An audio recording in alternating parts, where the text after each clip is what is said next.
말씀입니다. 누가복음 18장 1절부터 8절까지 말씀입니다. 누가복음 18장 1절부터 8절까지의 말씀 한 절씩 교독하며 읽으면 좋겠습니다. 1절 제가 먼저 읽겠습니다. 예수께서는 제자들이 항상 기도하며 포기하지 않도록 하시려고 비유를 말씀하셨습니다. 어느 마을에 하나님을 두려워하지도 않고 사람을 무시하는 재판관이 있었다. 그리고 그 마을에 한 과부가 있었는데 그 여인은 수시로 재판관을 찾아와 내 원수에게 원한을 갚아주십시오라고 간청하는 것이었다.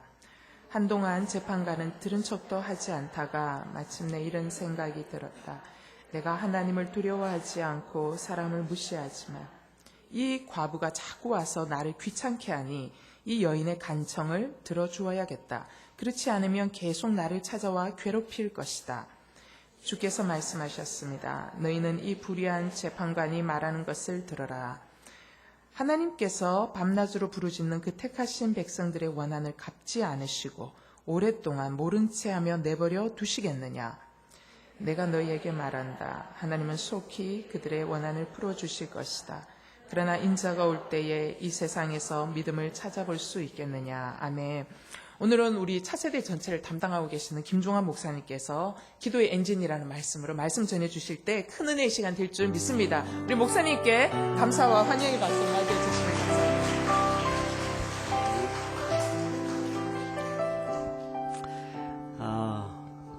반갑습니다. 네, 안녕하세요. 저는 수요 여성 예배 올 때마다 깊은 그 좌절 속에 빠집니다. 왜냐하면 저희 아이들이 가끔 상담을 하거든요. 와서 저희 엄마가 문제예요. 저희 엄마를 위해서 기도 좀 해주세요. 저희 집 어떻게 하면 좋죠? 이렇게 이야기를 할 때 여기 나와 계신 분들이 다 깔끔하게 입으시고 정말 천사가 내려온 것 같았어요. 정말이요, 정말로 너무 잘하시더라고요. 그래서 정말 그분들인가 그런 생각을 하게 되었습니다. 아니죠? 예, 아니실 거라고 믿습니다. 누가복음 18장 1절에서부터 8절까지 기도의 엔진이라는 제목을 가지고 설교를 할 예정입니다. 전라남도 영암이라는 곳을 아십니까 혹시? 네, 저의 고향입니다. 저의 고향인데 전라남도 영암에 가면 F1 자동차 경주장이 있습니다. 네, 동네가 시끄러워졌어요. 조용하던 동네에 아주 시끄러워졌습니다. 그런데 자동차 경주를 보다 보면 자동차가 계속 달리지 않고 중간에 들어와서 스테이션에 들어와서 정비를 마치고 다시 또 시합에 나갑니다. 그냥 돌면 될 텐데 그 아까운 시간들을 그 스테이션 안에 들어와서 보내게 되는 거죠. 근데 분명한 것은 그 시간이 꼭 필요하다라는 겁니다. 저는 이 수요 여성 예배가 그런 스테이션의 역할을 했으면 좋겠습니다. 여기에 머물러서 좋다. 여기가 좋다. 많은 사람들이 모이고 기도하는 공간이기 때문에 좋다가 아니라 여기에 잠시 머물러야 되고 이제는 다시 경기장으로 나가서 질주해야 되는 그런 경주용 자동차처럼 그냥 여기 있는 것이 전부가 아니라 여기에서 점검받고 서로 격려하고 위로하지만 예배드리지만 우리의 살아가야 될 터전은 우리의 가정이고 또 우리의 직장이기도 하고 또 우리 자녀들과의 관계 속에서 그런 것들이 이루어져야 된다는 것이죠. 그래서 돌아볼 때 여기 나와 계신 분들이 다 복된 분들입니다. 맞습니다. 기도의 자리, 축복의 자리, 함께 격려하고 위로하는 자리에 나와 있는 것은 복입니다. 그렇지만 여기에 머물러 있지 마십시오. 우리가 달려가야 될 곳은 스테이션이 아니라 서킷입니다. 서킷을 향해 달려가십시오. 그래야 우리는 우승할 수 있습니다. 축복합니다. 5월 기도 말씀에 대해서 나누고 있습니다. 기도의 근거에 대해서, 기도의 모델에 대해서, 오늘은 기도의 엔진에 대해서 한번 보려고 합니다. 근데 말씀을 보기 전에 한 가지 점검할 것이 있습니다. 제가 처음에 말씀드린 것처럼 여기는 스테이션이라고 말씀을 드렸습니다. 우리가 달려가야 될 곳은 이미 정해져 있고 여기는 아닙니다. 그렇다면 우리가 여기서 듣고 있는 기도를 어떻게 해야 되는가? 우리가 기도가 정말 중요한데 기도를 해야 되는데 기도가 어떻게 어떤 근거에서 기도를 해야 되고 또 예수님께서 우리에게 어떤 모델로 기도하라고 말씀하셨고 또 우리는 어떤 엔진을 가지고 기도해야 되는가에 대해서 배우긴 하는데 기도합시다, 기도합시다, 기도합시다라는 슬로건으로 끝나지 않는가 돌아봐야 된다는 거예요. 점검해 볼 필요가 있다라는 것입니다. 기도를 주제로 하고 있는 예배 몇 번 드렸다고 해서 우리의 기도 생활이 달라지지 않습니다. 우리의 기도 생활은 절대적으로 하나님 앞에 머물러 있는 시간에 의해서 달라지게 되어 있습니다. 여기에서 배운 것들, 여기에서 들은 것들로 인해서 내가 삶의 현장에서 어떻게 풀어낼 것인가 고민하고 갈등하고 싸우는 그 과정 속에서 우리의 기도의 역량은 늘어날 것이고 기도의 응답에 대한 어떤 그 정확도들이 늘어날 것입니다. 여기에 있는 시간이 우리의 기도의 어떤 가치라든지 영성을 높여주진 않습니다. 그래서 숙제를 내드리겠습니다. 제가 숙제 검사를 할 수는 없습니다. 제가 요즘에 아주 꽂힌 게 있습니다. 기독교인들, 크리스찬들, 우리들의 삶 속에 행동하는 능력이 얼마나 있는가. 수없이 많은 설교들을 듣고 수없이 많은 강의들을 듣고 원하기만 하면 인터넷만 틀으면 훌륭한 강사들의 설교와 메시지들이 나오는데 우리가 그것을 실행하는 능력은 우리 안에 얼마나 있는가. 어쩌면 우리가 그런 많은 것들을 듣고 있기 때문에 귀가 좀 많이 위로를 받고 있기 때문에 우리의 삶이, 우리의 신앙생활이, 우리의 가정이 괜찮다라고 착각하고 살아가는 것은 아닌가. 내가 신앙생활이라고 하는 것이 이 앉아있는 이 1시간으로 때우고 있는 것은 아닌가. 그런 심각한 고민들을 해보게 되었습니다. 왜 그런가 하면 여러분도 보시겠지만 세상이 우리들을 욕하고 있습니다. 뭘 잘못했다고. 욕하고 있습니다. 우리가 뭘 잘못해서가 아니라 마땅히 해야 될 것을 안 했기 때문에 욕하는 것은 아닌가라는 질문이 내 안에 일어나기 시작했습니다. 그러면 크리스찬들로서 마땅히 해야 될 것은 무엇인가? 우리가 들은 것을 행해야 되는데 들은 대로 행하고 있는가? 그런 심각한 고민에 빠지게 되었습니다. 그래서 숙제는 기도를 집에 가서 하십시오. 집에 가서. 집에서 골방에 들어가서 하지 마시고요. 가족들을 불러내서 같이 기도해 보십시오. 우리가 기도의 근거에 대해서, 모델에 대해서, 엔진에 대해서 배우게 되는데 이 배운 내용들을 가르치지 마시고 같이 한번 나눠보시고 내가 이런 내용들을 들었어. 그런데 내가 우리 가정에 정말 기도가 필요한 것 같아. 내가 우리 가정의 기도의 이 열기를 좀 대표해야겠다. 그런 마음을 가지고 아이들 잠깐 나와서 그게 여의치 않다면 그냥 뒷모습에 축복해 주십시오. 그렇게 시작하는 겁니다. 그렇게 한 단계 한 단계 밟아가다 보면 아이들과 큐티 나눔도 할 수 있는 것입니다. 숙제입니다. 검사는 하지 않겠습니다. 그런데 제가 오늘 말씀드리고 싶은 얘기의 결론은 이것입니다. 기도해야 됩니다. 기도해야 됩니다. 기도는 피상적인 개념이 아닙니다. 우리의 삶의 현장에서 일어나야 될 사건인 것입니다. 아멘? 네. 오늘 본문 이야기는 누가복음 17장 20절에서부터 그 근거를 찾아볼 수 있습니다. 바리새인들이 하나님의 나라가 언제 올 것인가에 대해서 궁금해하면서 예수님께 질문을 합니다. 20절에 보시면 제가 그 본문들을 안 드렸는데 제가 읽겠습니다. 바리새파 사람들이 하나님 나라가 언제 올 것인지 물어보자 예수께서 대답하시기 시작하십니다. 예수님이 바리새인들의 질문에 대해서 대답하기 시작하는 것으로 지금 18장까지 이어지고 있다는 것이죠. 하나님의 나라가 도래할 거라고, 하나님의 나라가 온다고 하는데 대체 언제 오는 것입니까? 정말 오기는 하는 것입니까? 예수님, 우리가 하나님의 나라를 기다리고 있습니다. 기다리는데 도대체 말씀하신 그 하나님의 나라는 언제 오는 것입니까? 물어보고 있는 거예요.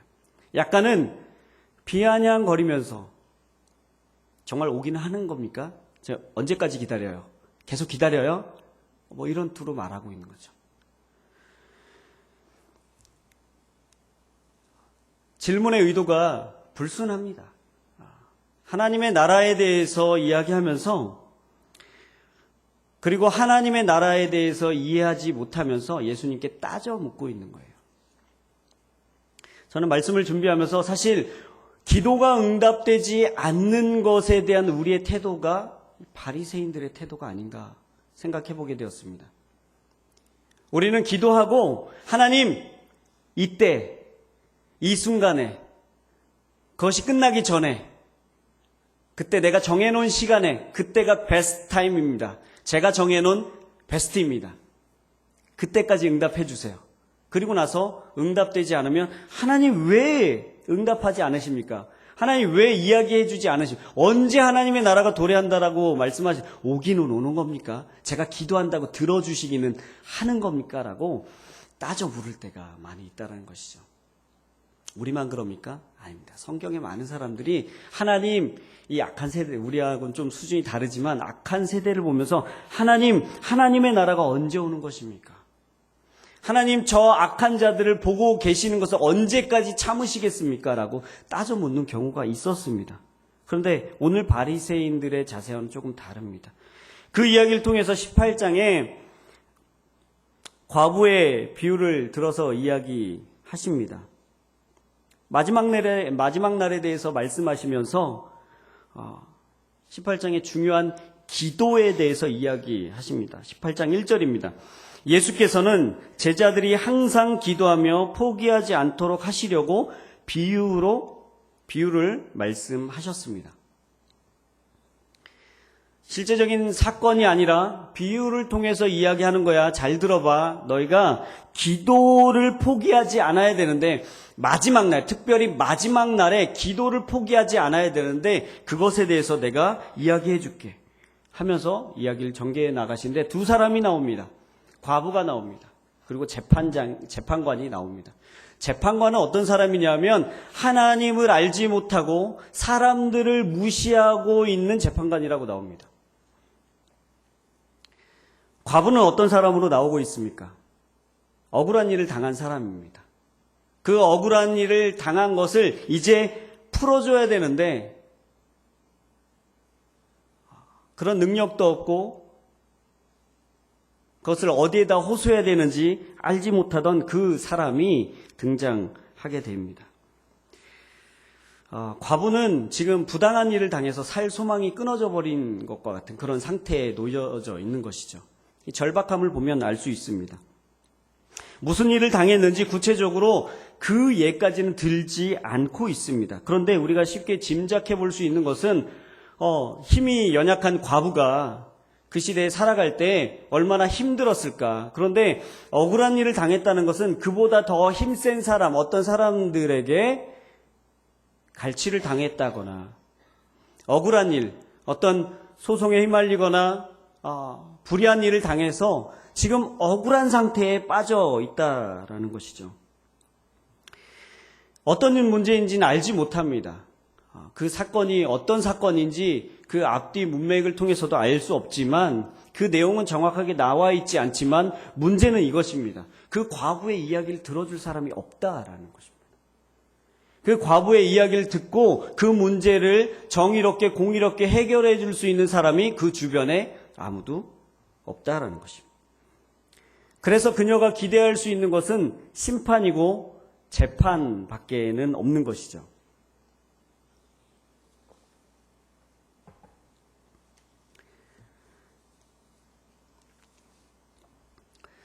세상에서 가장 무능한 이름입니다. 그 시대 과부로 살아가고 있습니다.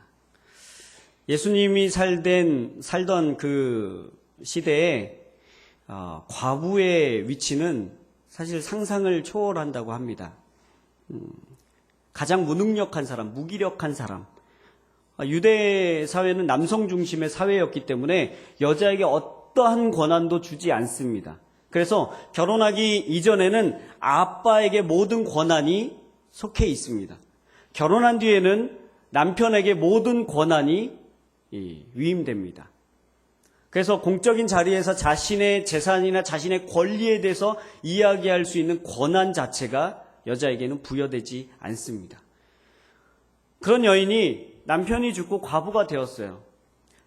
아들이 있었다면 아들에게로 들어가서 아들에게 그 권한이 위임이 되었을 텐데 아들도 없는 것 같습니다. 시아버지도, 그 친정아버지도 안 계신 것 같아요. 어찌됐건 지금 혼자 이 일들을 모두 해결해야 되는 그런 어려운 상황 가운데 있습니다. 이 과부가 할 수 있는 일이라고는 딱 두 가지밖에 없었습니다. 법정에 나가는 일인데 이 법정은 두 가지로 나눠지게 됩니다. 유대인의 법정이 있었습니다. 그래서 이 유대인의 법정은 유대교를 믿고 있는 사람들의 어른들, 그 시대에 마을의 어른들이 모여서 종교적으로 율법적으로 이것이 맞는지 틀리는지를 판단해서 송사를 어떤 이렇게 결정하기도 했습니다. 우리로 따지면 동네 어르신 찾아가서 어르신 이걸 어떻게 해야 될까요? 이 마을에 분쟁이 생겼는데 어려운 일이 생겼는데 그러면 이제 곰방대 탁탁 두드리시면서 그 일은 옛날부터 이렇게 처리했다 그렇게 하자 이렇게 말씀하시는 거예요. 동네 어른들을 찾아가서 말씀을 여쭙고 지혜를 구하는 것이죠. 또 하나는 유대 땅은 그 식민지로 있었습니다. 로마의 식민지로 있었기 때문에 로마 법정으로 가는 거였습니다. 다스리고 있던 그 재판관에게 나의 어려움을 해결해 주십시오라고 이야기할 수 있었습니다. 그런데 왜 과부는 유대인의 법정으로 가지 않고 로마 법정으로 갔을까요? 성경엔 로마 법정에 있는 이 사람은 불의한 재판관이라고 나와 있습니다. 불의한 재판관. 어쩌면 유대인의 법정으로 갔으면 이 사람 굉장히 불쌍한 사람이야. 남편도 없고 자식도 없고 지금 오갈 데 없이 우리가 사회적으로 보호해줘야 될 약자야. 그렇기 때문에 억울함 풀어주자. 어쩌면 그렇게 했을 수도 있어요. 그것이 훨씬 더 가능성이 있었을 것입니다. 그런데 불의한 재판관이 기다리고 있는 로마 법정으로 가게 됩니다. 왜 그런가 하니 훨씬 법적인 구속력이 로마 법정이 강했기 때문에 그래요. 그래서 이 문제는 내가 로마 법정으로 가서 그 로마에서 파견된 재판관이 있는 그 법정으로 가서 내가 해결받아야만 될 수 있다라는 생각을 한 것이죠. 그런데 이 불의안에서 힌트를 얻을 수 있는 것은 이 불의한 재판관은 이 사리 분별하지 않고 뒷돈이나 뇌물이나 어떤 요구사항들을 들어줘야 이 사람의 요구사항을 판결해줬다는 거예요. 불의한 재판관이라는 거예요. 그런데 지금 과부는 어찌됐건 그 살 소망이 끊어져 버린 이 상태에 있는 이 상태는 자기가 가지고 있던 것을 모두 없어져 버렸다. 모두 없이 해버렸다라는 상황을 짐작해 볼 수 있는데 그 사람이 뇌물을 줄 리도 없고 판결을 굽게 할 어떤 힘들을 써서 사람들을 써서 관계들을 동원해서 할 수 없는 것이죠. 가능성이 없는 재판관에게 지금 가고 있는 것입니다. 가서 이야기하는 것이죠. 사람들을 무시하는 재판관이 이 여인도 무시합니다. 자신의 말 한마디면 해결될 수 있는 일이지만 무시합니다. 그리고 4절에 보시면 한동안 재판관은 들은 척도 하지 않다가 마침내 이런 생각이 들었습니다. 어느 순간 퍼뜩 이런 생각이 든 거예요. 몇 번 찾아오는 이 여인을 보니까 쉽게 그만둘 것 같지가 않은 거예요. 좀처럼 그만둘 것 같지가 않은 거예요. 그래서 이 여인을 보면서 내가 이 여인의 계속 찾아오는 것을 들어주지 않으면, 이 사람의 요구에 응답하지 않으면 굉장히 귀찮아지겠구나. 나 그래도 괜찮게 이렇게 이미지를 잘 쌓았는데 굉장히 내가 사회생활하는데 피곤해지겠구나. 이 사람 막무가내구나 생각이 들었던 거예요. 그러면서 이 재판관이 하나님을 두려워하지도 않고 사람을 무시하는 사람이지만 이 과부가 자꾸 와서 귀찮게 하니 여인의 간청을 들어줘야겠다라고 생각을 합니다. 그렇지 않으면 나를 계속 와서 괴롭게 할 것이다 라는 생각을 가지게 된 것이죠. 거기까지 생각이 미친 것입니다. 그렇다면 얼마나 이 과부가 간절한 마음으로 가서 들어줘야 됩니다. 억울합니다. 그 억울함을 호소하고 계속 이야기하고 반복적으로 들어달라고 요청하는 그 간절함이 얼마나 강했겠냐는 거예요. 이 괴롭게 하겠다라는 말은 헬라어로 어떤 뜻이냐면 눈 밑을 때리다라는 뜻이 있어요. 눈 밑을 때리다. 저 고등학교 때 선생님이 계셨는데 그냥 선생님은 이렇게 잡아서 여기 밑을 이렇게 꽃 잡았어요. 이렇게 꼬집고 이렇게 비트셨어요. 좀 삐에로처럼 멍들어 있으면 위를 꽂으면서 귀엽다라는 표현이었어요. 모든 사람이 다 귀여웠던 것 같아요. 굉장히 괴로웠어요. 아팠어요. 눈물이 찔끔 났어요. 이 괴로움을 이 재판관도 당할 수 있겠다라는 생각을 한 것이죠. 눈밑을 때린다고 생각해 보십시오. 얼마나 아프겠어요. 이 여인의 요청이, 이 간절한 요청이 그렇게 괴롭게 할 정도로 지금 심각하게 귀찮게 했다라는 것이죠. 그 비유가 정말 응답될 때까지 간청한다라는 그런 의미에서, 간절히 기도해야 된다라는 그런 의미에서 보면 누가복음 11장 5절에서 8절까지 나오고 있는 말씀과 비슷합니다. 누가복음 11장 5절에서부터 8절까지 말씀 한번 눈으로 한번 보시겠습니다. 내용은 이런 것입니다. 어떤 친구가 있는데 자기 친구를 찾아가요. 친구를 찾아가서 문을 두드리는데 그 문 두드리는 시간이 한밤중이야. 모두 다 잠들어 있는 그 시간이에요. 문을 두드리고 나서 얘기하면 부시해 나오는 그 친구에게 뭐라고 이야기하냐면, 야 친구야, 나에게 빵 3덩어리만 줄래? 지금 시간이 좀 그런지 알지만 3덩어리만 줘봐. 내가 친구가 나를 방문했는데 집에 보니까 장을 못 봐서 대접할 게 하나도 없네. 네가 좀 빌려줘라. 이럴 때, 이렇게 간청할 때 그 사람의 간청을 들어주겠니 안 들어주겠니예요. 들어줘야 된다는 거예요. 들어줘야 된다. 왜 들어줘야 되냐면 8절에 보시면 친구라는 이유만으로는 그가 일어나 빵을 갖다 주지 않을 거라는 거예요. 너 미친 거 아니야? 지금 시간이 몇 시인데 지금 우리 가족들 다 자고 있는 거 안 보여? 지금 얼마 전에 태어난 애기 방금 잠들었는데 너 제정신인 거야? 이런 소리를 하면서 안 들어줄 수도 있다는 거예요. 친구라는 이유만으로는 들어주지 않을 텐데 끈질기게 졸라대는 것 때문에 일어나 필요한 만큼 줄 거다. 왜냐하면 자고 있다가 또 올 거니까. 내 단잠을 방해할 테니까, 또 와서 두드릴 테니까.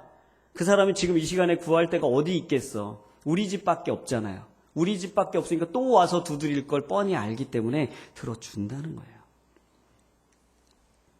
기도를 끝까지 포기하지 말아야 된다라는 의미에서는 사실 이 두 본문이 연결되어 있는 것처럼 보입니다. 그런데 이 두 본문이 연결되어 있고 같은 맥락 안에 있다라는 것이 내가 원하는 바를 다른 사람의 상황과는 상관없이 내가 그냥 강청해서 내가 강권적으로 막 빼앗아 오듯이 해도 된다라는 본문인지, 아니면 하나님의 뜻을 행한다라고 하면 내가 어떠한 행동을 해도 그 행동의 정당성이 다 보장되는 그런 본문으로 쓰라고 나온 것인지 우리가 봐야 될 필요가 있습니다. 아니죠. 아닙니다. 그런데 우리 현대를 살다 보면 신앙이라는 이름으로 굉장히 우리가 독해져 버리지 않았나 하는 생각을 하게 되죠. 전투적으로 신앙생활 합니다. 저희 천사가 내려온 줄 알았어요. 정말로 너무 잘하셔서. 그런데 우리 마리아 행전 때 다 흰옷, 까만 옷 입죠. 네.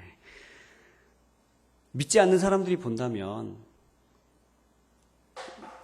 믿지 않는 사람들의 눈으로 본다면, 우리를 어떻게 볼까 생각해 볼 필요가 있습니다. 믿지 않는 사람들의 눈으로 본다면 우리가 소리치고 기도하고 주여 불 싸질러 이렇게 쓸어버려 다 무너뜨려버려 엎어버려 갈아버려 이런 기도를 하고 있는 우리의 모습이 무섭지 않을까, 좀 무섭지 않을까 그런 생각을 하게 돼요. 하나님 앞에 간절히 매달려야 된다를 부정하는 게 아니에요. 하나님 앞에 간절히 매달려야 됩니다. 내 생명이 끊어질 듯이 끊어지는 한이 있어도 하나님 이걸 들어주셔야 된다라고 매달려야 되는 건 맞습니다. 그런데 믿지 않는 사람들이 우리의 정적은 아니잖아요. 그렇죠? 사단은 아니잖아요. 사단은. 그 대상들을 향해서 손들고 막 기도합니다. 그 사람들은 우리의 정적이 아니라 구원받을 가능성이 있는 하나님의 사람들입니다. 이렇게 믿어야 됩니다. 그리고 사랑의 눈으로 그들을 향해서 기도해야 됩니다. 불로 싸질러요. 이렇게 하시면 안 됩니다. 한국교회를 보니까 대체적으로 여성들의 신앙이 훨씬 좋습니다. 아닌 분들도 계시지만 대체적으로 그렇습니다. 가정에 보면 그렇지 않은 한 사람이 있죠. 남편들이 다 있으시죠. 보면서 마귀가 씌어서 그렇다고, 요즘 큐티 안에서 그렇다고, 음란의 영이 들어가서 그렇다고 하지 마십시오. 전투적으로 남편에게 대하시면 안 됩니다. 왜냐하면 40대가 지나면 이제 남성들은 여성성이 조금씩 올라오기 시작합니다. 여성들은 그 안에 잠재져 있던 남성적인 성향들이 올라오기 시작합니다. 그러면 형제가 같이 한 집에 사는 꼴이 돼버리는 거예요. 근데 주도권이 이미 자매에게 넘어와 있기 때문에 형이에요. 나이는 어릴지 모르지만 형이에요. 형이 동생을 혼내고 있는 거예요. 너 그렇게 살면 안 된다고. 그러면 남자 입장에서는 어떤 느낌이냐면 내무반에 와 있구나 내가. 이런 생각을 하게 된다는 것이죠. 사랑의 눈으로 봐주십시오. 우리 이제 자매님들은 순수한 소녀 시절의 감수성을 겪었습니다. 그렇죠? 남성들의 이 내면 속에서 올라오고 있는 이 여성적인 기질들이 그 감수성을 느끼게 합니다. 근데 시간이 이미 40이 훨씬 지나버렸기 때문에 때 묻은 감수성이에요. 때 묻은 감수성. 그래서 그렇게 순수하지 않습니다. 여러분은 그 낙엽 떨어지는 거 보면서 또르르 눈물을 흘리셨겠지만 남성들은 그렇지 않습니다. 때 묻은 감수성으로 허무함을 느낍니다. 허탈함을 느끼기도 합니다. 그렇기 때문에 그들에게 이 신앙, 내가 믿는 하나님이 맞습니다 하고 푸시하기 시작하면 굉장히 어려워지는 것이죠. 자녀들은 어떻습니까? 자녀들은 숙제했어? 가져와봐. 큐티책 펴봐. 이게 뭐야? 지난달 거잖아, 큐티책. 이러면 내가 엄마랑 살고 있는지 사관학교에 들어와 있는지 잘 알지 못하는 거죠. 이 본문은 과부처럼 매달리면 하나님께서 악한 재판관처럼 정말 지겨워서 우리의 기도를 들어주신다. 그러니까 우리가 기도를 열심히 해서 하나님께 응답을 뜯어내자라는 본문으로 쓴다면 이건 신성모독입니다. 신성모독입니다. 그런 본문이 아닙니다. 이 본문을 과부가 한 그대로 우리는 본받을 수가 없는 거예요. 왜냐하면 여기에 나오고 있는 재판관은 악한 재판관인 거예요. 사람들의 말을 무시하고 있는 재판관인 것입니다. 우리 하나님이 그러신가요? 우리 하나님 그런 하나님이 아니십니다. 우리의 기도를 들으시고 우리의 기도를 응답해 주기 원하시고 미처 기도하지 못하는 것을 하나님 자신이 기도하고 계시는 그런 분이십니다. 그래서 어떻게 해서든지 이 기도 제목을 들어줘야겠는데, 이 고통을 해결해 줘야겠는데 그렇게 애통하면서 기도하시는 분이시라는 거예요. 이 악한 재판관과 같을 수가 없는 재판관이라는 거예요. 우리가 하나님께 무슨 뇌물을 드려야만 우리의 기도 제목을 들어주십니까? 우리가 기도 제목을 얼마나 쌓아야, 그것을 뇌물로 드려야, 열심으로 드려야만 하나님 우리의 기도를 들어주시는 그런 하나님이시냐는 거예요. 아니죠. 하나님 그런 분이 아니십니다. 하나님은 우리보다 더 우리의 삶에 관심이 있으시고 우리의 영혼에 관심이 있으신 분이신 것이죠. 그걸 믿으십니까? 그걸 믿으셔야 됩니다. 그렇지 않으면 우리는 하나님께 무엇을 해드릴까에 우리 신앙생활의 힘의 전부를 쓰게 됩니다. 왠지 무엇인가 훈련을 받아야만 죄 짓지 않을 것 같고, 왠지 무슨 특별 새벽 기도하면 거기에 한 하루도 빠지지 않아야만 내 기도를 응답하실 것 같고, 그런 강박관념에 사로잡히게 돼요.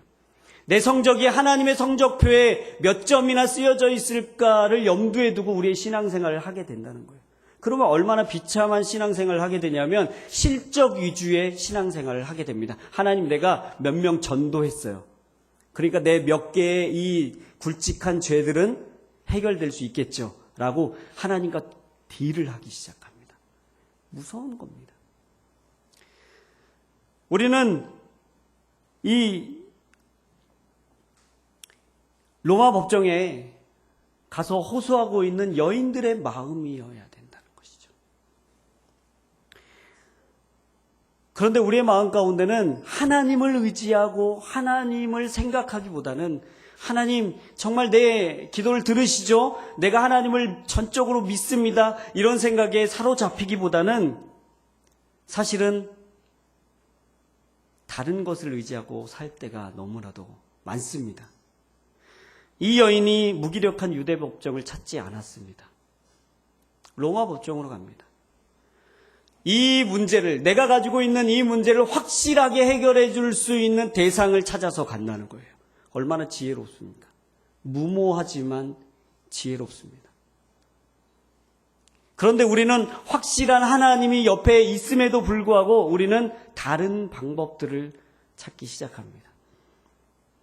하나님을 믿는다고 하지만, 하나님을 사랑하고 하나님 여기에서 내 문제가 해결되길 바라지만, 내 머리 한쪽으로는, 내 마음의 한쪽으로는 내가 할 수 있는 방법들이 무엇이 있을까? 내가 동원할 수 있는 재력이 얼마나 되는가? 내가 알고 있는 인맥 중에 그런 사람은 없는가를 찾기 시작한다는 것. 이건 하나님을 믿고 있는 것이 아닙니다. 하나님을 이용하고 있는 것입니다. 이 여인이 가지고 있던 생각은, 정말 우리가 꼭 배워야 되는 생각은, 재판관을 통해서 이 문제가 해결될 거라는 확신을 가지고 있었습니다. 이 재판관이 아니면 세상에 내 문제를 하소연할 곳도 없고 그 어디에도 그런 곳은 없고 오직 이곳에서만 내 문제가 해결될 거라는 믿음이 그 안에 있었다라는 것이죠. 우리에게 이런 믿음이 있어야 됩니다. 악착같이 해서 하나님께 우리의 응답을 받아내는 것이 아니라, 뜯어내는 것이 아니라, 갈취하는 것이 아니라, 하나님의 뜻은 어디 있는지, 내가 하나님 앞 아니면, 하나님께 기도하는 이 자리 아니면 내가 이 문제를 해결받을 곳이 없습니다라는 이 절박함이 우리의 기도의 엔진이 되어야 된다는 것이죠.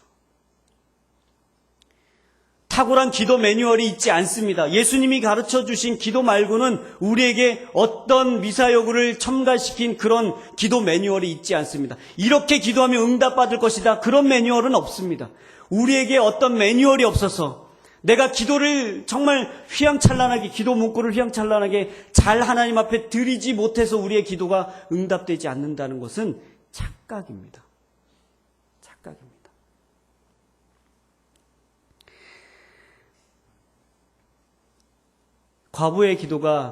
과부의 요청이 우리에게 알려주고 있는 교훈은 끈질긴 기도입니다. 그 끈질긴 기도의 근거는 반드시 여기서 해결됩니다. 내가 반드시 여기서 해결받는다. 다른 종교와 우리 기독교에서의 기도가 다른 점이 무엇입니까? 다른 종교는 내가 어떻게 노력해서, 어떻게 헌신해서, 내가 물질을 얼마만큼 바쳐서, 얼마만큼 공을 들여서 신의 뜻을 나의 뜻으로 맞춰올까에 그 기도의 초점이 있습니다. 그런데 우리의 기도의 초점은 어디 있습니까? 내가 기도하니까 하나님의 뜻이 보이기 시작하고 하나님의 뜻을 따를 수 없었던 나의 삶이었는데 이제는 기도하니까 하나님의 뜻을 나의 뜻으로 맞추는 것이 아니라 내 삶이, 내 생각이, 내 영혼이, 내 인생 전체가, 내 가정이 하나님의 뜻으로 맞춰가더라. 이것이 기적 아닙니까? 이런 기도가 사실은 기독교와 다른 종교와의 기도의 차이점입니다. 그런데 우리는 가끔은 이것을 혼돈할 때가 있습니다. 내가 이 정도 기도했으면 하나님이 들어주시겠지. 내가 이렇게 간절하게 기도했으면 하나님이 그렇게 역사하시겠지. 얼토당토하는 기도 제목 위에 그렇게 기도하고 있어요. 인간적인 생각으로 점철되어 있는 기도 제목을 하나님의 뜻으로 그렇게 맞춰가려고 하고 있다는 것이죠. 여기서 하나님과 악한 재판장을 대조적으로 이야기하고 있습니다. 그런데 악한 재판장을 하나님으로 대비하고 있지 않다라는 말을 명시하고 있는 단어가 있습니다. 어떤 단어냐면 우리말 성경에는 나와 있지 않습니다. 개역 개정 성경에 보시면 18장 7절에 하물며 라는 단어입니다. 하물며. 11장에도 나옵니다. 11장 13절에 악착같이 해서 너 귀찮게 해가지고 스토킹 해가지고 빵 뜯어내라는 것이 아니라 그렇게 요청했을 때 하물며 그렇게 요청하는 것도 들어주는데 하물며 하늘에 계신 하나님이 안 들어주실까? 이렇게 이야기하고 있는 거예요. 7절에서도 하나님께서 밤낮으로 부르짖는 그 택한 백성들의 원한을 갚아주지 않겠느냐? 이렇게 이야기하시는 거예요. 너희가 악할지라도 악한 백성일지라도 자녀에게 좋은 것을 줄 줄 알고는 하물며 하늘에 계신 하나님이 그렇지 않겠느냐? 이렇게 이야기하는 거예요. 오늘 큐티 하셨나요? 사무엘상 12장 20절에 이런 말씀이 있습니다. 그러자 다윗은 일어나 몸을 씻고 기름을 바르고 옷을 갈아입은 후 여호와의 집으로 들어가 경배를 드렸습니다. 어떤 사건 중간에 나오는 말씀인지 아시나요? 네. 자기가 범죄했어요. 잘한 짓이 하나도 없어요. 범죄했어요. 악하게 범죄하고 나서 그리고 나서 자기가 죽어야 되는데 자기 자식이 죽겠다고 나단 선지자가 와서 이야기합니다. 실제로 병이 들어요. 태어난 지 7일 동안 갑니다. 병 들어서. 그동안 다윗이 무엇을 하나요? 기도합니다. 하나님 말씀하셨지만 내가 구할 것이 있습니다. 아직은 살아있기 때문에 내가 하나님의 은혜를 근거해서 내가 간절하게 기도합니다. 도포를 펼쳐 안고 땅에 엎드려서 금식하면서 울며 침상을 띄우며 그렇게 하나님 앞에 간절하게 매달리며 기도합니다. 언제까지 기도합니까? 언제까지?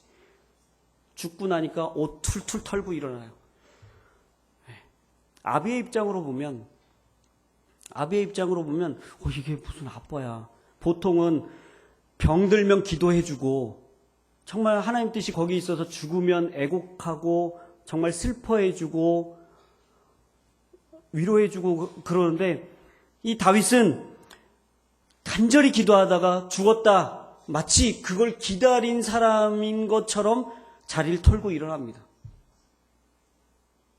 그런데 다윗이 얼마나 하나님 앞에 깔끔하게 정말 하나님의 그 통치하심을 기대하고 또 하나님이 응답하심에 대해서 얼마나 쿨한 사람이었는지 모릅니다.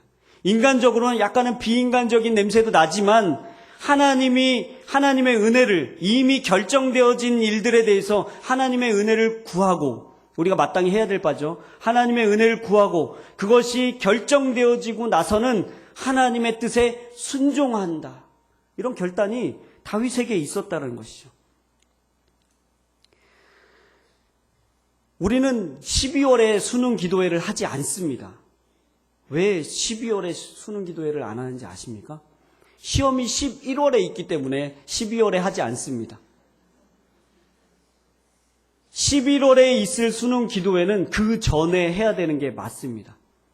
그런데 우리는 우리가 잘못했음에도 불구하고 하나님이 우리가 간절히 기도한 거에 대해서 우리의 뜻대로 응답해 주지 않는 거에 대해서 삐져요.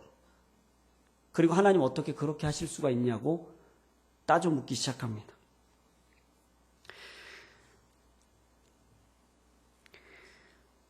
하나님의 뜻이 이루어지는 때까지 하는 것입니다. 기도는. 우리에게 엔진이 필요한 것은 하나님의 때가 이루어지는가 이루어지지 않는가. 이루어지지 않았다면 그때까지 우리가 기도해야 되는 것입니다. 그것이 이루어졌다면 하나님 내가 이 일에 순종하며 나아가겠습니다. 다시 한번 졸라서 내가 하나님의 뜻을 바꿔보겠다. 이것은 안 된다는 것이죠. 지금 과부와 재판관의 이 비유를 통해서 우리에게 알려주시고자 하는 것은 귀찮게 가서 하나님 귀찮게 가서 두드려라. 열린다고 얘기하지 않았냐. 하나님의 뜻이 정해져 있는데 너의 뜻으로 끌어당겨라. 이런 가르침을 주려고 하는 것이 아니라는 거죠. 과부는 다른 방법이 없었습니다. 찾아가서 요청하는 방법밖에는 없었습니다. 우리에게 과부와 같은 심정이 있어야 되는데 우리는 하나님 앞에 나아가서 기도하는 방법밖에는 없습니다라는 고백들이 있어야 됩니다. 그리고 실제로도 그렇게 나아가서 기도해야 된다는 것이죠. 우리가 기도하지 않는 것은 환경의 문제가 아닙니다. 환경 탓하지 마십시오. 우리가 하나님 앞에 머물러 있지 않는 것은 우리의 환경 탓이 아니라 우리가 믿음이 없기 때문에 그렇습니다. 내가 하나님 앞에 간구하면 이 일이 해결될 거라는 믿음이 없기 때문에 하나님 앞에 나아가지 않는 것입니다. 내가 기도하면 나의 자녀의 삶이 바뀔 거라는 그런 간절한 마음은 있지만 기도하지 않습니다. 우리의 가정이 하나님의 가정으로 변화될 수 있도록 기도 간절하게 합니다. 그런데 그것을 위해서 실제적인 헌신과 희생은 하지 않습니다. 우리 기도 생활에서 분명한 것은 우리가 어떻게 하든지 우리가 열심히 하면 하나님께서 응답하신다 이런 생각을 가지고 하나님 앞에 나아가면 안 되고요. 하나님은 어떤 분이신가를 먼저 알아야 된다는 것이죠. 하나님이 어떤 분이십니까? 앞서 말씀드린 것처럼 하나님은 우리의 기도에 응답하기 원하시는 분이시라는 거예요. 내가 너의 기도에 응답하길 원한다. 내가 너의 그 괴로운 그 음성을 듣고 해결해 주길 바란다. 하나님을 알아야 됩니다. 하나님을 알고 끝까지 포기하지 않고 하나님은 악한 분이 아니시고 우리에게 선을 베푸시는 분이시고 우리의 기도에 응답하기 원하시는 분이시라는 걸 알고 그 믿음을 가지고 그러면 내가 하나님 앞에 나아가면 해결받을 수 있겠구나라는 그 믿음을 가지고 끝까지 포기하지 않고 나아가는 것이 우리의 기도의 동력이어야 됩니다. 아무리 좋은 차도 엔진이 빠져 있으면 소용이 없는 것입니다. 좋은 차는 엔진 소리를 들어보면 알 수 있습니다. 우리의 신앙생활의 능력은 우리의 기도의 능력입니다. 우리의 기도의 소리가 또 기도가 얼마만큼 포기해버리고 그냥 몇 번 하다가 흐지부지 돼버리는, 기도했는지 안 했는지 제목도 생각나지 않는 그런 기도가 아니라, 하나님, 내가 이 문제는 하나님 앞에 꼭 해결받아야겠습니다. 마치 내 인생이 이거 해결되지 않으면, 하나님의 뜻을 구하지 않으면 끝나버리는 것 같은 절박함이 내 안에 있습니다. 그런 것들을 위해서 기도해야 된다는 것이죠.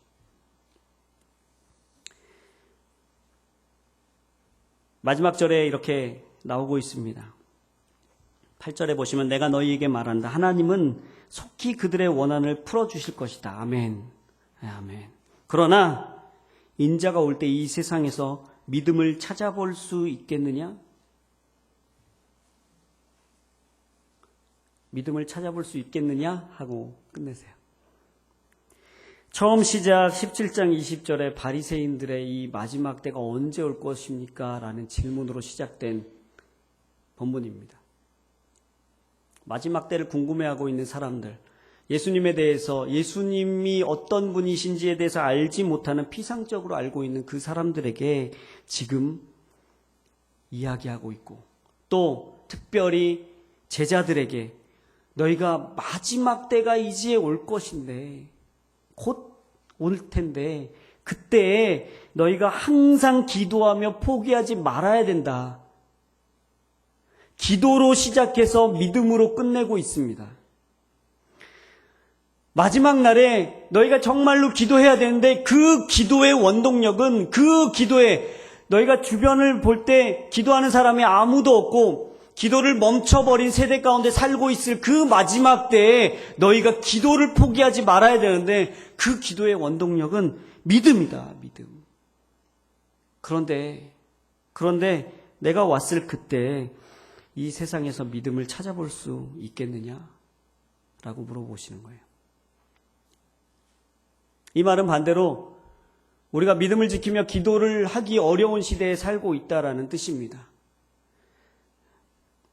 엔진이 꺼져버린 배는 표류하게 되어 있습니다. 물이 조류가 흘러가는 대로 떠내려가게 되어 있습니다. 우리는 표류하도록 만들어진 인생이 아닙니다. 엔진을 켜고 하나님께서 목적하신 그 항구를 향해서 끊임없이 항해하도록 만들어진 존재들입니다. 하나님께서 우리를 참새로 만들어 놓지 않았습니다. 힘있게 날아오르는 독수리로 만들어 놓으셨다는 것이죠. 우리는 한두 번 기도하다가 포기해버리는, 그냥 조류에 흘려가 버리는 그런 사람들로 만들어 놓지 않았습니다. 끊임없이 하나님 앞에 기도하며, 하나님, 내가 이 일을 하나님 앞에서 해결받아야겠습니다. 기도하는 사람들로 만들어 놓으셨다는 거예요. 하나님께서 침묵하시는 것은, 하나님이 우리의 기도에 침묵하시는 것은 하루 이틀이 아닙니다. 침묵하는 이유는 하나님의 때가 아직 되지 않았거나 우리의 기도가 잘못되었기 때문에 그렇습니다. 우리의 기도의 방향을 조정하고 하나님의 때가 언제인지를 우리가 살피면서 우리가 믿음으로 기도해야겠습니다. 기도하는 사람들이 많다는 것에 우리가 놀라야 될 것이 아니라, 정말 기도할 수 없는 상황에도 그 기도를 멈추지 않고 끝까지 해내는 사람들이 있구나에 우리가 놀라야 됩니다. 이렇게 많이 모여서 함께 기도하는 것에 놀라야 될 것이 아니라, 그 기도 제목 아직도 응답되지 않았는데 포기하지 않고 끝까지 기도하더라. 그리고 봤더니 응답되더라. 이것에 우리가 놀라야 됩니다. 그리고 박수 쳐줘야 됩니다. 이 시대에 믿음을 보겠느냐라고 말했던 이 시대를 살고 있는 우리들에게, 하나님, 우리가 하나님의 말씀을 의지해서 끝까지 믿음을 포기하지 않고 기도했습니다라는 이 믿음을 보십시오라고 꺼내드릴 수 있는 믿음의 사람들을 하나님이 요구하고 계신다는 거예요. 우리의 인생은, 우리의 가정은, 우리의 삶은 그것 때문에 변화된다라는 거예요. 멋진 세미나를 들어서 우리가 노트 필기를 잘했기 때문에 변화되는 것이 아니라, 그것 안 꺼내보잖아요. 안 꺼내봅니다. 그래서가 아니라, 오늘 들은 말씀, 오늘 하나님께서 나에게 해주신 말씀을 가지고 정말 아기와 같은 발걸음이지만 내가 우리 가정에서 한번 떼어보겠다. 정말 쑥스럽지만 엄마 왜 이래? 하던 대로 해. 라는 조소와 비난이 몰려올지라도 내가 한번 내 자녀들하고 기도해보겠다. 기도하는 부모님이라면 내 자녀들과 함께 말씀을 한번 나눠보겠다. 나누는 것이 어렵다면 그냥 한 절 읽고 학교를 보내겠다. 그런 이것에 목숨 걸겠다라고 생각하면 우리 가정은 변합니다. 우리 다음 세대는 변하게 돼 있습니다. 제 차세대인데요. 영아부 말고는 부모님과 함께 예배드리는 시간이 평생 없습니다. 그런데 어떻게 나의 신앙이 우리 아이들에게 전수되길 바랍니다. 이 기도가 어떻게 이루어지겠습니까? 절대 이루어질 수 없습니다. 집사님들하고 큐티 나눔 자주 하시죠? 네, 자주 하시죠? 그렇게 친절한 표정과 친절한 말투와 매너 있는 단어들, 선정된 단어들을 사용해서 가정에서 남편과 자식들과 큐티 나눔을 좀 해주십시오. 부탁드리겠습니다. 그것이 우리의 엔진이 될 것입니다. 기도하는 부모라는 거 우리 아이들이 모릅니다. 모를 수밖에 없습니다. 엄마가 집에서 기도해 본 적이 없어요. 교회 나가서 기도했지. 그리고 엄마가 자꾸 내가 너를 위해서 얼마나 기도하는지 알고 있니라는 것을 강요하고 주입시키기 시작했어요. 근데 본 적은 없어요. 하나님이 그 자녀의 삶에 역사하시겠지. 내가 못해도 나는 포기했는데 하나님이 하시겠지. 이거는 불신앙입니다. 책임 전가입니다. 우리 자녀들의 신앙은 전적으로 어머님들에게 위임되어 있습니다. 그것이 성경적이고 그것이 맞습니다. 그렇다면 우리 자녀들을 위해서 차세대니까 자녀들을 위해서 기도 많이 해주십시오. 기도의 능력은 어디에서 하든 나타납니다. 그것은 하나님이 하시는 일이기 때문에 어디에서든 나타납니다. 그런데 우리의 자녀들이 정말 처음으로 기도의 모델이 되어야 될 부모님이 기도하는 모습을 본 적이 없다면, 그냥 나가서만 기도하는 부모님의 신앙이라면 그 기도는 능력이 없습니다. 우리 자녀의 머리 위에 손을 얹고 안아주면서 그렇게 기도해 주십시오. 아, 엄마가 나를 위해서 진짜로 기도하는구나. 기도하는지 믿고 있었지만 진짜로 기도하는구나. 그리고 기도는 이렇게 하는 거구나라는 것을 배워갑니다. 그래서 다른 사람들을 위해서도 그렇게 똑같은 말과 언어들로 그렇게 기도합니다. 큐티 나눔 교회에서만 하는 것이 아닙니다. 아멘. 남편과 카톡방을 여십시오.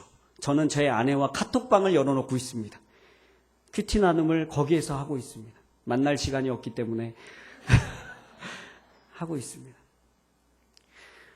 함께 공유되는 것, 함께 나누어지지 않는 신앙은, 믿음은 피상적인 관념에 불과한다는 것이죠.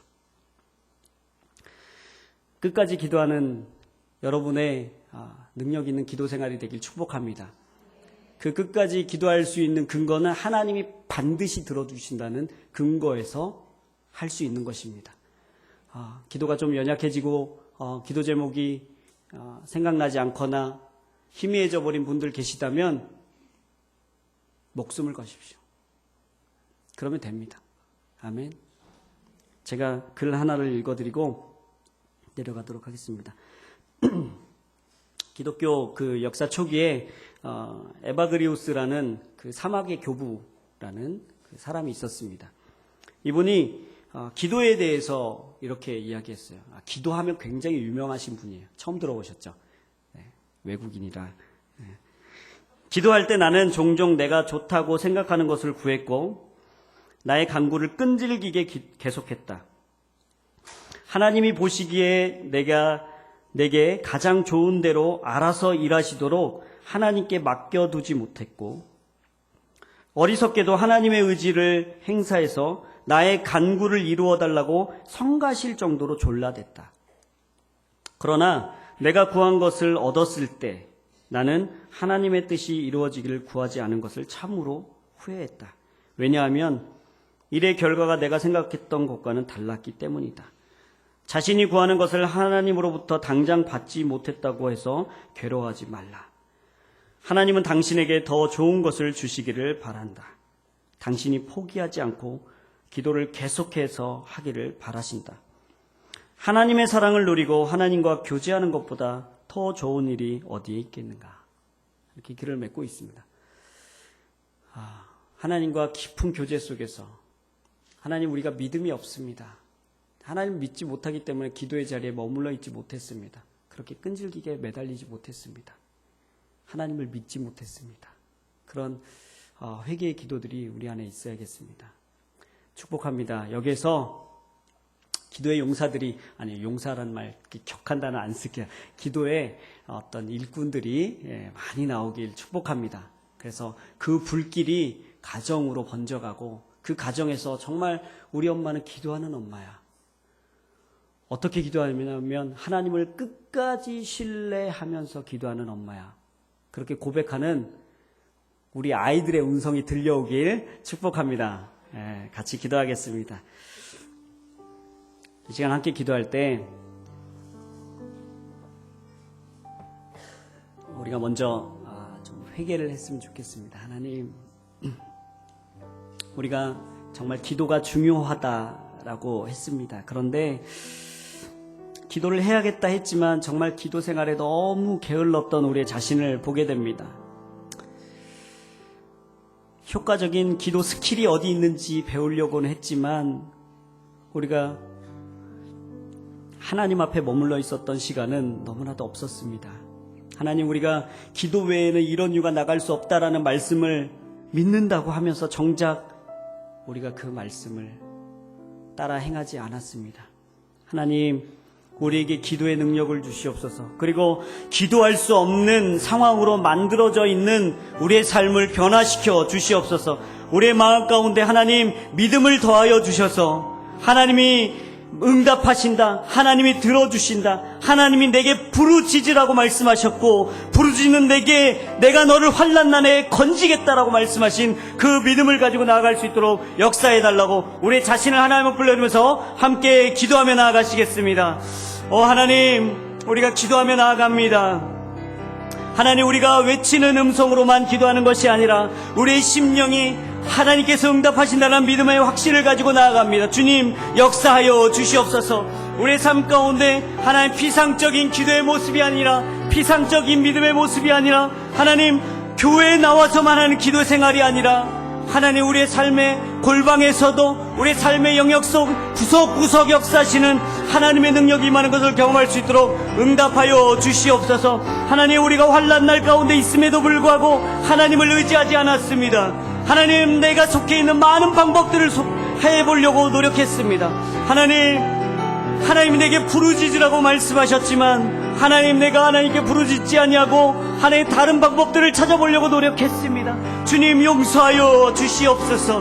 하나님, 우리의 기도의 생활이 하나님 회개하게 도와주시옵소서. 하나님 거듭나게 도와주시옵소서. 하나님의 뜻을 맞춰가는, 하나님의 뜻이 어디 있는지 간구하는 기도의 삶이 될 수 있도록 주님 은혜를 베풀어 주시옵소서. 나의 삶 하나님 불러내며 나아갑니다. 하나님, 기도할 수 없는 습관들로 점철되어 있는 나의 삶을 하나님 뜯어 고쳐 주시옵소서. 하나님, 회개합니다. 하나님, 기도할 수 없는 분위기가 되어버린 우리의 가정을 하나님 앞에 회개하며 나아갑니다. 주님, 도와주시옵소서. 하나님, 기도하게 도와주시고 하나님, 우리 가정들과 우리 가족들이 함께 하나님 기도할 수 있도록 도와주시옵소서.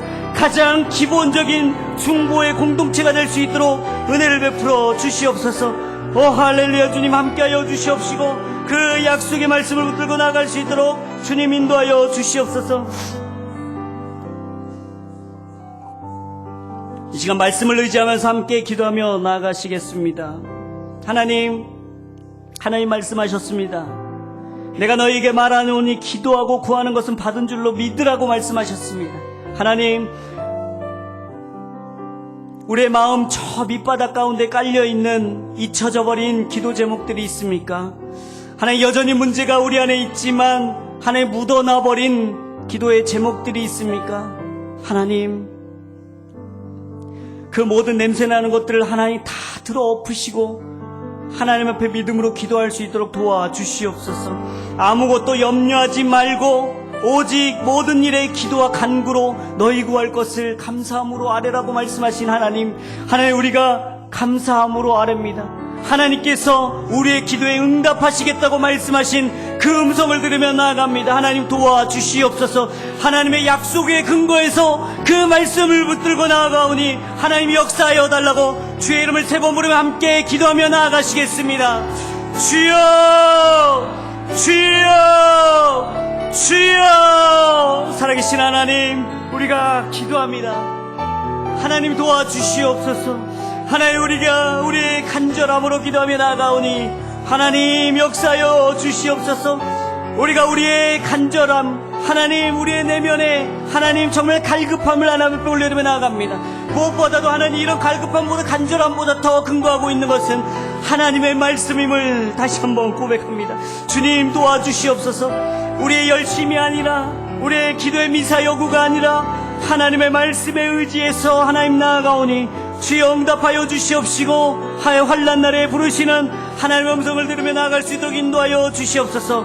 마지막 날에 믿음을 보겠느냐, 하나님 나의 믿음을 보시옵소서. 하나님 마지막 날에 견고하게 하나님 실려가는 떠내려가는 조류 가운데서 하나님 우리의 믿음을 지켰던 하나님 우리의 믿음을 보시옵소서 고백하는 우리가 될 수 있도록 은혜를 베풀어 주시옵소서. 하나님 우리 가정 가운데 역사하여 주시옵시고 우리 가정이 하나님 온전히 하나님 앞에 올려드리며 나아가는 하나님 믿음의 가정 될 수 있도록 주님 역사하여 주시옵소서. 하나님 우리의 근거가 어디에 있습니까? 우리의 열심입니까? 우리의 훈련입니까? 하나님 아닙니다. 하나님의 말씀에 근거해서 기도하며 나아갈 수 있도록 주님 은혜를 베풀어 주시옵소서. 하나님 우리가 믿음이 연약합니까? 우리에게 믿음을 더하여 주시옵시고 하나님 우리 가운데 부어주시는 하나님의 하나님의 할례 없는 은혜가 우리 가운데 부어질 수 있도록 주님 역사하여 주시옵소서. 이 시간 하늘문을 여시고 한량없는 하나님의 은혜를 폭포수와 같이 하나님 쏟아부어 주시옵시고 우리의 기도의 삶 가운데 충만하게 역사하시는 성령의 은혜를 경험할 수 있도록 역사하여 주시옵소서. 기도하고 구하는 것을 받은 줄로 믿으라고 말씀하신 하나님, 우리가 하나님의 뜻을 구하며 나아갈 때마다 그것은 받은 줄로 믿고 기도할 수 있도록 은혜를 베풀어 주시옵소서. 하나님 우리 안에 거룩한 습관들이 생겨날 수 있도록 도와주시옵소서. 날마다의 삶 가운데 하나님 우리의 삶의 시간들을 쪼개고 우리의 삶의 영역들을 하나님 앞에 내어드려서 하나님 앞에 기도하며 나아가는 일정 시간을 드릴 수 있도록 인도하여 주시옵소서. 하나님 오늘부터 우리 가정 가운데 기도가 넘쳐날 수 있도록 도와주시옵소서. 하나님 우리의 마음 가운데 죄악이 들어와 있었다면 하나님 회개로부터 시작할 수 있도록 도와주시옵소서. 우리 가정 가운데 문제가 있다면 하나님 그 문제로부터 시작할 수 있도록 도와주시옵소서. 우리 가정 가운데 하나님 어그러지고 상한 마음들이 있다면 하나님 거기서부터 시작할 수 있도록 주님 도와주시옵소서.